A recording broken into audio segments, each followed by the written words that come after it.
I love Bob Hope. I thought he was the greatest comedian ever. I think Bill Cosby's the biggest comedian of all time. Oh, do you? Yeah. Yeah. I don't think anyone will ever match his production and quality of material. Mm-hmm. Do you like Bill Cosby? I love Bill Cosby. Yeah. Did you listen to those records when you were a kid? Sure. I mean, listen, I grew up, he was my hero, you know? I loved him. I wanted to be just like him. Great stand. I didn't like his comedy, but I wanted to be just like him. No. What do you mean? You're sick. I'm only kidding. Okay. We went and saw him. You know, I had maybe the greatest Bill Cosby story ever. Really? And now it's not in the top 10,000. Because I'll tell people the story. Right. And I'll constantly be interrupted by, and then did he rape you? I'm like, he didn't ever rape me. It had nothing to do with the story. There was a story you had told about your father and Bill Cosby on David Letterman. Do you think you could share that with us here right now? I remember that. Yeah, that was when I opened for Bill Cosby. Right. You want me to tell you the story? Yeah, tell the story. It was terrific. No, I opened for Bill Cosby at this college. So there's 100,000 people at the college. You know, it's the University of Oklahoma. Can you guys hear me? Yeah, for sure. Like 100,000 people to see your show, Norm, or just? No, to see Bill Cosby. Oh, to see Bill Cosby. I was opening for him. Oh, okay. So, you know, it's a football stadium, you know? So they have this little tiny, like, stage, you know, and so I went up there, and I had my suit on and everything, and then I talked, and, like, no one laughed. Like, they were all just talking to each other. I don't think they even noticed me on stage, you know?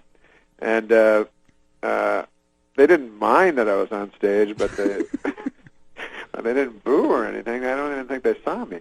So I finished my thing, and then I got off, and Bill Cosby came up, and he was wearing, and he talks like just in little, he talks like he doesn't use full sentences.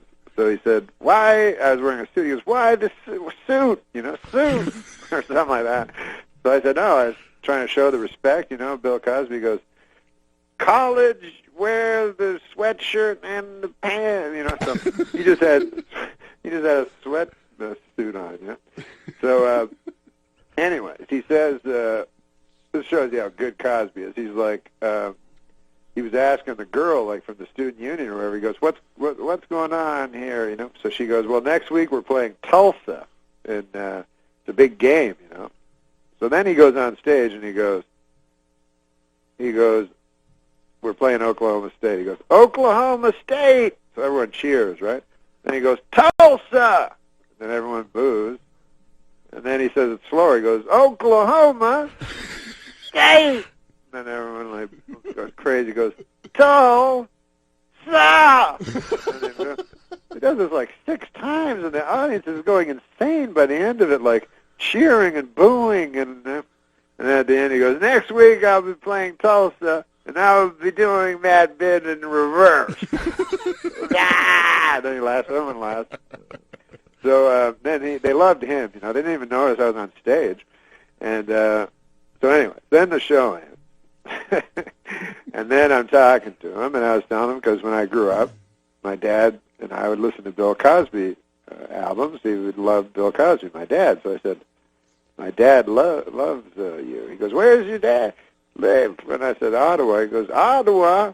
And then he turns to his manager guy that was with him, and he goes, Maury, aren't we playing in Ottawa? When? I thought the schedule. So then the guy goes, yeah.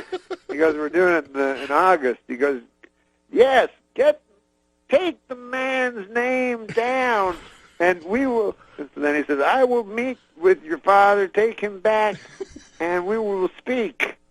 And I will put him in the front, because people like to be, and then after. And so just put the number down on the paper. So then, like, I go to write the number down, and it occurs to me that my father's dead. So, but I don't want to say that to Bill Cosby, you know. So I just write down any fucking number. Like, I just write the area code and then 7 digits. So that's the story. So then later, like a couple of months go by, and this also shows you like the power of like a guy like Bill Cosby. I was doing some lame thing on the Drew Carey show, you know, like I was supposed to be a lawyer or something for one episode of the Drew Carey show. So I'm on the Drew Carey show. I'm rehearsing, and a lady runs up and she goes, "Bill Cosby's on the phone." You know. So I go, "What?" So I go and I answer the phone, and it's there, I swear. It's Bill Cosby. So I go, "Hello?" He goes, "Your father does not answer at the phone." I phoned the number, and the phone rang, and then another voice came that was a machine, and it was a person saying that the number was not used by a person and all this, you know. So I'm like, instead of just telling him, I just said, "No, that's the number." That was all. I didn't know. It was impossible for me to say. But so anyway, that's the story. And then I told that story on Letterman once, and I guess Cosby saw it. And then the next day, this was when I was working at Saturday Night Live. The next day, I went to my office, and there was like 300 like things of flowers. There was flowers like everywhere in my office.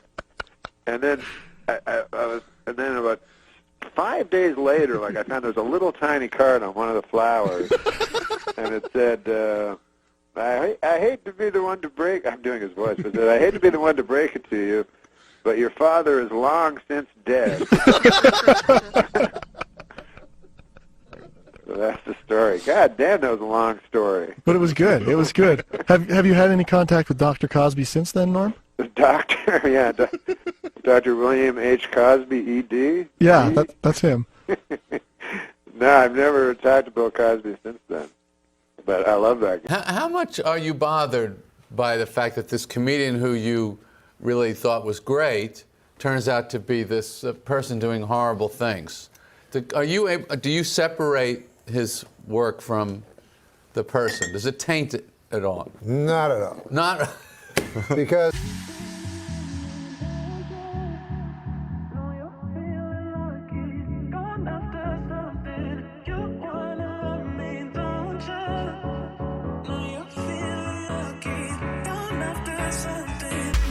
listen, not at all. Listen. Suppose Well, nothing else for me I don't to do. know. But listen. I don't know nothing about these old fellers, but you hear, "Hey, Beethoven Yeah. raped his own daughter." He did? Well, let's say he did. Okay. Would you give a good goddamn? Would you give a rat's ass? Yeah, I would. That's pretty bad. Pick up different crime. Different crime. Now, do you think Cosby's legacy will be hurt? Yeah. You do, huh? I mean, there was a comedian, Patton Oswalt, he told me, "I think the worst part of the Cosby thing was the hypocrisy." And I disagreed. You disagree with that? Yeah. I thought it was the raping. That's my feeling. Most rapists are hypocrites. You don't meet many who go, "I like raping, and I know it's not politically correct, but by God," people go, "Well, he's not being a hypocrite, and that's the worst part."